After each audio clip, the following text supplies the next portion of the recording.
Ever wondered how people stay completely private online or unlock content that's blocked on their phone without doing anything complicated? On your Galaxy S26 Ultra, there's a simple tool that can do exactly that in just a few taps. Let me show you how to set it up.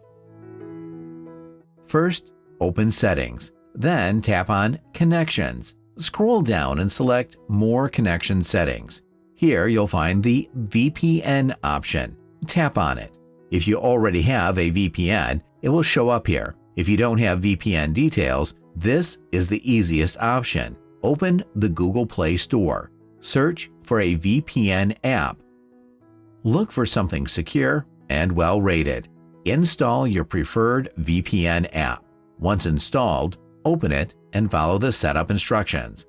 After that, just tap the Connect button. For free apps, you may face some ad issues, and when it's connected, you can change countries from here and see the IP address as well. So it's better to use a paid VPN if you want it for a long period and use it for specific reasons. And that's it. If this helped, stay with Fix369 for more quick tech tips.